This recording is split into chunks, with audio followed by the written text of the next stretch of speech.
উত্তর দমদম বিধানসভা কেন্দ্রে সিপিএমের প্রার্থী দীপশিতা ধর। এদিন দমদমে ফকির পাড়ায় প্রচারে নামলেন দীপশিতা। কথা বললেন এলাকার মানুষের সঙ্গে।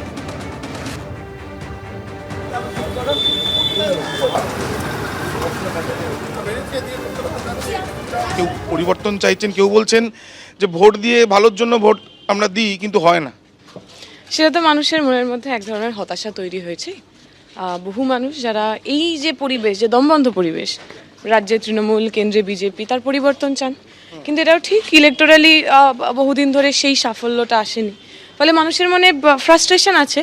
কিন্তু ফ্রাস্ট্রেশন তো এইটারও প্রমাণ যে তারা আসলেই বদল চান, তারা পরিবর্তন চান। 21-এর পরে আমরা দেখেছি এতগুলো মানুষের চাকরি হারা হওয়া।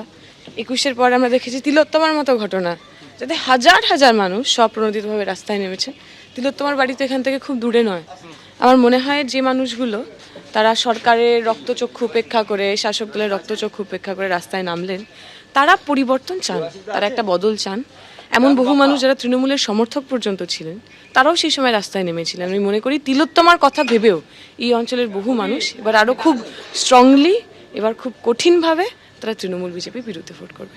উত্তর থেকে দক্ষিণ নাম ঘোষণার সঙ্গে সঙ্গে দিকে দিকে শুরু হয়ে গিয়েছে প্রার্থী নিয়ে অসন্তোষ। তৃণমূল এবং বিজেপির অন্তরে যেরকম অসন্তোষ রয়েছে, একই রকম প্রার্থী নিয়ে অসন্তোষ রয়েছে সিপিএম এর মধ্যেও। শুধু তৃণমূলের অন্দরেই নয়, প্রথম দফার তালিকা ঘোষণার পর থেকে প্রার্থী অসন্তোষ শুরু হয়ে গেছে বিরোধী শিবিরেও। সোমবার বিজেপির প্রথম দফার প্রার্থী তালিকা ঘোষণা হতে না হতেই আলিপুরদুয়ারে শুরু হয় তুমুল বিক্ষোভ। পার্টি অফিসে ভাঙচুর, পার্টি অফিসের সামনে আগুন জ্বালিয়ে বিক্ষোভ, কিছুই বাদ যায়নি। আলিপুরদুয়ার বিধানসভা কেন্দ্র থেকে এবার পরিতোষ দাসকে প্রার্থী করেছে বিজেপি। গত বিধানসভা ভোটে এই কেন্দ্র থেকে বিজেপির টিকিটে জিতেছিলেন সুমন কাঞ্জিলাল, যিনি এবার তৃণমূলের টিকিটে এই একই কেন্দ্রে প্রার্থী হয়েছেন। কিন্তু এই কেন্দ্রে পরিতোষ দাসকে প্রার্থী হিসেবে মানতে নারাজ সেখানকার বিজেপি কর্মীরা। পরিতোষ দাসকে আলিপুরদুয়ারে প্রার্থী ঘোষণা হয়েছে। আমাদের যে ভারতীয় জনতা পার্টির কর্মীরা কারো পছন্দ নয়। সে তৃণমূলের সাথে যুক্ত আছে এখনো। আমরা যা গোপন সূত্রে খবর পেয়েছি, তৃণমূলের নেতাদের সাথে আদত রেখে উনি চলছে।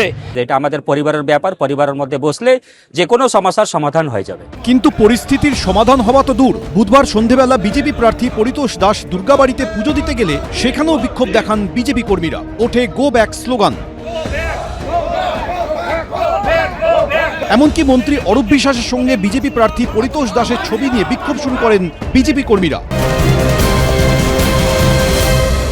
বুধবার হরিণঘাটার বিজেপি প্রার্থী বদলের দাবি তুলেছেন বিজেপি কর্মীরা। প্রার্থী বদলের দাবিতে বিক্ষোভ দেখান তারা। আমাদের যে গতবার প্রার্থী করেছিলেন অসীম সরকার মহাশয়কে, সেই প্রার্থী এই হরিণঘাটা বিধানসভার সংগঠন নষ্ট করেছে, সংগঠন বাড়াননি। অসীম সরকারকে এখানে দিলে বিজেপি এই সিট হারাবে। বিজেপির মতো প্রার্থী অসন্তোষ রয়েছে সিপিএম এর অন্দরেও। সোমবার সিপিএম এর প্রথম দফার তালিকায় কালীগঞ্জে প্রার্থী ঘোষণা করা হয়েছে ভোট হিংসায় নিহত ছোট্ট তামান্নার মা সাবিনা ইয়াসমিনকে, কিন্তু প্রার্থী হিসাবে তাকে মানতে নারাজ স্থানীয় সিপিএম কর্মীরা। পরদিন সকালেই কালীগঞ্জ কেন্দ্রের পলাশীতে সিপিএম এর পার্টি অফিসে ভাঙচুর চালান দলীয় কর্মীদের একাংশ। আছাড় মেরে ভেঙে ফেলা হয় একের পর এক চেয়ার, উল্টে দেওয়া হয় বেঞ্চ। আমাদের এরিয়া কমিটির তরফ থেকে যার নাম প্রস্তাব করা হয়, সে অলরেডি ভোটের প্রচারে মোটামুটি নেমে পড়েছিল, কিন্তু হঠাৎ তার নামটা পরিবর্তন করে তামান্নার মাকে প্রার্থী করা হয়। আমাদের এরিয়া কমিটির সদস্য আর লোকাল নেতৃত্ব তারা এই প্রার্থীকে মন থেকে মেনে নিতে পারছে না। ওরা ভাবছে যে তামান্নার মাকে প্রার্থী দিয়ে ভুল করেছে, কেননা তামান্নার মা পার্টি করেও নি, রাজনীতি বুঝেও না, তো উনি কি করে ভোট করবেন, কি করে ভোট চাইবেন, এই ভেবে হয়তো ওনারা ভাঙচুর চালাচ্ছে। কেউ ক্ষমতা দখলের স্বপ্ন দেখছেন, কেউ শূন্যের গেরো কাটানোর। প্রার্থী নিয়ে তৃণমূলের মতোই তাদের মধ্যেও ক্ষোভ বিক্ষোভ। সুজিত মণ্ডল, অরিন্দম সেন, এবিপি আনন্দ। বাম, বিজেপি এবং তৃণমূল কংগ্রেসের প্রার্থী তালিকা ইতিমধ্যে প্রকাশিত হয়েছে। কারোর পুরোপুরি প্রার্থী তালিকা প্রকাশিত হয়েছে, কেউ বা আংশিকভাবে প্রার্থী তালিকা প্রকাশ করেছে। কংগ্রেসের প্রার্থী তালিকা কবে প্রকাশিত হবে এই জল্পনার মধ্যেই যেটা জানা যাচ্ছে, ঈদের পর কংগ্রেসের প্রার্থী তালিকা প্রকাশের সম্ভাবনা রয়েছে। 294টি কেন্দ্রে একযোগে প্রার্থী ঘোষণা তৎপরতা। দিল্লিতে ইতিমধ্যে এআইসিসির বৈঠক হয়েছে, অনুমোদন পেলেই নাম ঘোষণার সম্ভাবনা। আর ইতিমধ্যে যেরকম জানা যাচ্ছে, প্রার্থী হতে পারেন শুভঙ্কর সরকার, অধীর চৌধুরী। প্রার্থী হতে পারেন মৌসম বেনজির নূর, মনোজ চক্রবর্তীও প্রার্থী হতে পারেন। আব্দুল মান্নান, আশুতোষ চট্টোপাধ্যায়, সোমেন পুত্র রোহন, সন্তোষ পাঠক, প্রসেনজিৎ বসু এবং নেপাল মাহাতো এদের আসন্ন বিধানসভা নির্বাচনে কংগ্রেসের প্রার্থী হওয়ার সম্ভাবনা রয়েছে।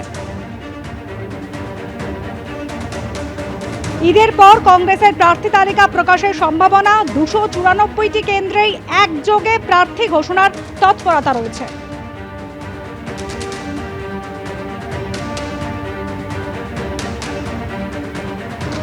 এবিপি আনন্দ, এগিয়ে থাকে, এগিয়ে রাখে।